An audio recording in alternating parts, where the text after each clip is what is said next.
Olá, olá pessoal. Bom, vamos dar continuidade aqui, né?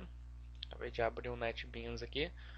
Bom, ontem paramos aqui, né? Que foi a entrada de dados via teclado e ficamos de ver a aula sobre a estrutura, peraí, a estrutura de repetição, laços de repetição. Então, vamos fazer isso daqui. Eu vou deletar isso daqui. Deixa eu fechar essa saída aqui. Ok, bom, o que vem a ser a estrutura de repetição? Bom, o próprio nome já diz, assim como a estrutura if, else e lá o switch lá com o case, que lá é uma estrutura, tá? Já a estrutura de repetição, ela também é uma estrutura semelhante àquela, só que ela repete tudo que está dentro dela é repetido, só que é repetido de acordo com uma condição que o próprio programador impõe, né? Então, vamos começar com o primeiro laço de repetição é o for. Então, para declarar ele é só digitar for, parênteses, e aqui no caso é a chave que vai delimitar qual que é o tamanho dele, a abrangência dele, né? Tudo que ele vai pegar. Bom, dentro do laço ali, eu tenho três campos para me preencher.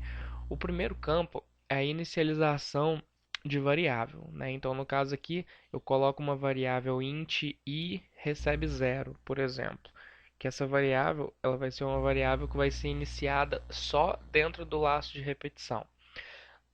Lembra quando eu falei sobre variáveis locais, variáveis globais? No caso, a variável que tinha maior relevância? Essa variável i que a gente está criando aqui, ela é uma variável local, ou seja, ela só vai ser criada enquanto esse método for, esse laço de repetição for estiver sendo executado. Quando ele for executado e sair daqui e pular para a linha de baixo, a execução, essa variável i ela não vai mais existir. Por isso ela é chamada de variável local. Então, a primeira parte aqui na declaração do for é a instanciação das variáveis, né? Instanciação da variável e iniciação da variável, né? Quer dizer, bom, separado por um ponto e vírgula. Agora, essa segunda parte aqui, ela deve ser separada com uma condição, ou seja, é a condição de parada, tá? A condição de parada do laço. Então, ele vai parar se o i for menor que 10, tá? Enquanto o i, no caso aqui você deve pensar assim, enquanto o i for menor que 10, ele vai continuar repetindo. A partir do momento que o i virou 10 ou superior, ele vai sair desse laço de repetição. Agora nós separamos aqui. Já nessa terceira linha é a execução de alguma coisa. Então, por exemplo, eu posso colocar qualquer tipo de execução aqui, vamos supor, a cada laço eu quero que, por exemplo, é, deixa eu tentar fazer um teste aqui. Então, tá vendo? Ó? Eu quero que a cada laço ele imprima Wagner, tá? Isso aqui é a execução. Então, só que aí o que acontece? Infelizmente aqui ele vai imprimir isso daqui infinitamente, porque o meu i ele é menor, ele não é menor que 10. Então, como que eu vou fazer o meu i ficar menor que 10? Eu posso vir aqui, ó, e pegar o i e atribuir ele na linha de baixo aqui, por exemplo. Só que aí o que ele vai fazer? Ele vai ler o laço, escrever Wagner e vai fazer o i acrescentar um valor. Esse daqui são operadores de acréscimo, tá? Na próxima aula eu vou falar sobre os operadores de acréscimo. Então, por enquanto, não precisa se preocupar com essa expressão aqui não. Então, vamos executar aqui agora. Veja só, ele imprimiu Wagner 10 vezes e saiu. Só que isso aqui não é legal fazer, entendeu? Porque na verdade quem tem que vir aqui em cima é o i, tá? E quem tem que vir aqui embaixo é o que você quer executar. Então, na verdade, deveria ser trocado dessa maneira aqui, ó. Vai ficar a mesma coisa, mas o certo é assim. quando você faz um for, o geral, quando você usa, você declara variável, coloca condição e aqui você incrementa a variável de condição, tá? E faz isso daqui. Então, o laço for é bem simples, ó, tá vendo? Ele funciona dessa maneira. Outra coisa que você pode fazer, por exemplo, eu vou colocar Wagner, vou concatenar aqui o i, para a gente ver Wagner e o número que o i está, ó. Wagner 0, 1, 2 até 9. Aqui fala menor que 10 porque ele começa em 0, então por isso que ele vai até 9, né? Bom, então, desculpa. Vamos agora para o próximo laço de repetição, que se chama while, no caso aqui, enquanto.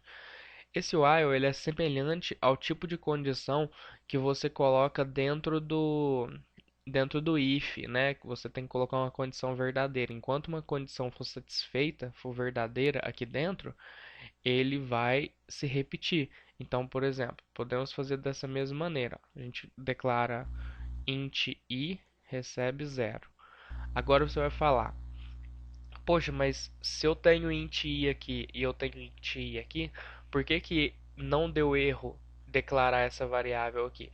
Não deu erro pelo seguinte motivo: essa variável aqui é uma variável local. Então, quando o programa está executando aqui, ele ainda não viu essa variável, então não existe um conflito. Mas quando o programa termina de executar esse laço de repetição e vê essa variável na linha de baixo, essa variável aqui já sumiu. Então, é isso daí, ó, variável local é isso. Você consegue declarar o mesmo nome para ela em vários lugares sem nenhum problema. Agora, por exemplo, se eu declarasse int i aqui em cima, ó,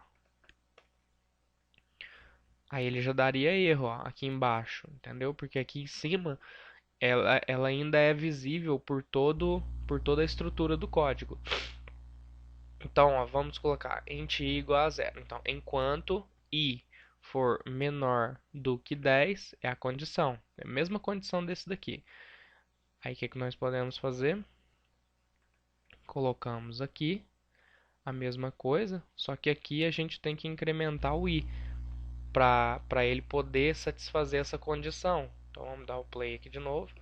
Ó, ele contou de 0 a 9 e depois ele entrou dentro do while e contou de 0 a 9.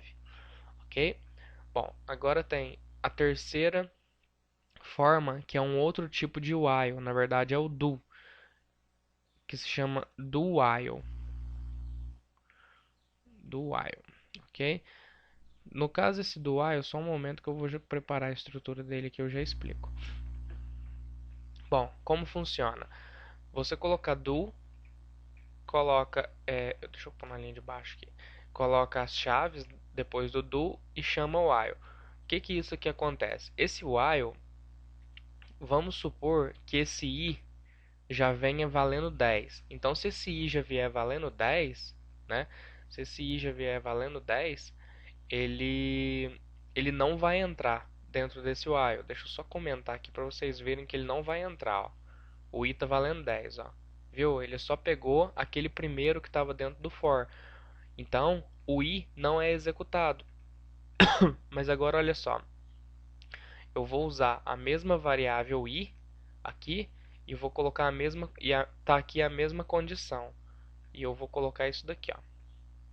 Olha só, vocês vão ver. E aqui dentro do do fica tudo que eu quero executar. Vou dar o play aqui. Aí o que que aconteceu, ó? 0 a 9 foi a execução do for. Aqui dentro do while não entrou, mas dentro do do eu consegui entrar e imprimir o 10. Por quê? Porque o do ele executa pelo menos uma vez o código que está aqui em cima. Aí quando ele cai aqui na repetição while, ele confirma a condição.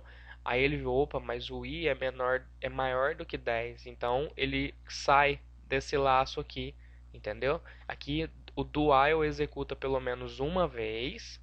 E o while ele não tem isso. Se não for satisfeita a condição, ele não executa nenhuma vez. Ok? Bom, essas são as três formas de laço de repetição, tá? Espero que tenha ficado simples a demonstração aqui. E quando nós estivermos mais avançado no curso, vamos usar todas as estruturas, todos os tipos de estrutura para poder estar fazendo isso daqui, ok? Então, até a próxima aula. Tchau, tchau.